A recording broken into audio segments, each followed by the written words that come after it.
Greetings YouTube. Today I'm going to review the adventure module Ironwood Gorge from Ludibrium Games. I'll read you the little blurb from the back. Orcs have returned to the once quiet border province of Blackmarch. The bleak tower and its meager garrison are all that stand against the tide. Their only hope lies in a ragtag band of adventurers willing to venture into the perilous maw of the Ironwood Gorge. Ironwood Gorge serves as both a standalone adventure or as the second chapter in the Blackmarch series of adventures.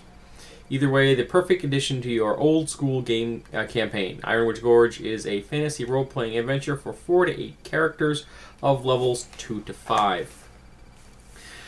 Now, first of all, this does an excellent job of fleshing out the Bleak Tower. Now, I mentioned the Bleak Tower in the Sanctuary Ruin review I did recently, and this does full maps, all kinds of NPCs, all the interesting characters you meet there, the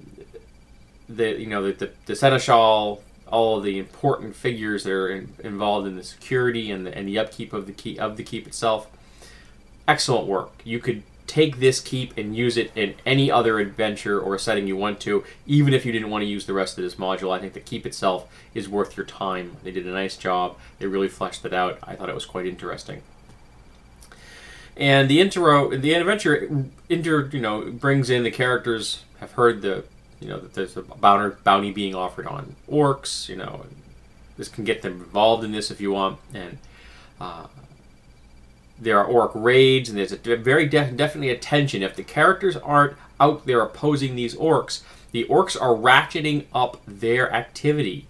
Unless the player characters really get out there and make sure the orcs understand that they do not have free reign, the orcs are going to keep trying to take more and more and more. And I think it's a nice job of pacing that it really kind of puts pressure on the player characters. They just can't sit back and twiddle their thumbs and maybe contemplate what they're going to do next. If they aren't out there actively engaging those orcs, they aren't bringing the fight to the orcs are going to bring the fight to them, and it's going to get a whole lot worse. But at the heart of this is the Ironwood Gorge itself. Ironwood Gorge itself. And this is just a rocking dungeon crawl. This complex, it's a series of natural caves with some worked areas, but mostly it's natural caves, is immense. I mean, it's big, folks.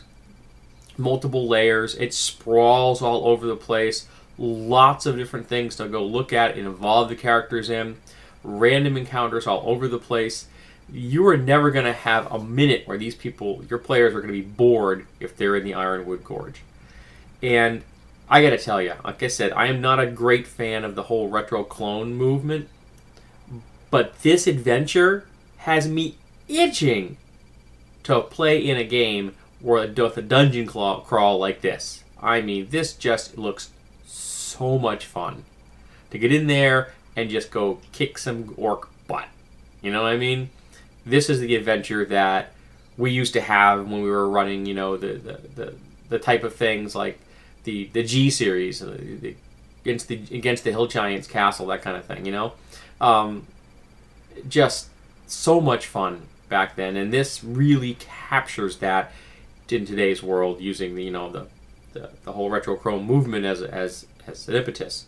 So since it is a retro clone, basically based on Labyrinth Lords, it is very easy to use this in any version of D&D. You just, if it says orc, you just throw an orc at it. If it says it's a little slightly tougher orc, you just throw a class on that orc, class level on the orc to make it tougher. An ogre is an ogre, regardless of what system you're using. You just use the ogre that's the system of your preference. So there's lots of information in here that can be used by anybody for any version of D&D or any fantasy campaign setting that you choose. You can play this with heart without any difficulty whatsoever. There are some specific things in here. There are magic items and spells specific to the setting, to the adventure. But again, you could file off the serial numbers and very easily use them in any version of D&D you wanted to play in. Lots of useful NPCs. And this is the kind of adventure that the player characters may very well not be able to handle in one go. In fact, I would really be surprised if a party could go in this gorge, clean the place out, and then leave. I really would be impressed if someone could do that. To me, this is the kind of place where you may have to go in, you make a foray in, you leave, and while those player characters are gone, things are taking place behind the scenes. So when they come back again, it isn't exactly the same place they left. Yes, they've done harm to the denizens, but some of those denizens are going to have replenished their numbers. New people have new creatures may have moved in. So it's a dynamic environment that's going to keep the players guessing and thinking about what's going to happen next. But I would love to hear if anybody out there has ever run this adventure and done it in one go. That would be quite. I'd be quite interested in hearing how that went.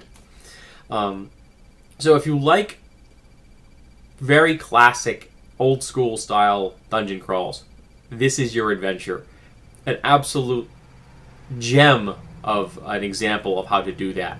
I really enjoyed reading it. It really got me interested in the whole kind of idea of, blowing the dust off of some old first edition characters and hopping in the dungeons.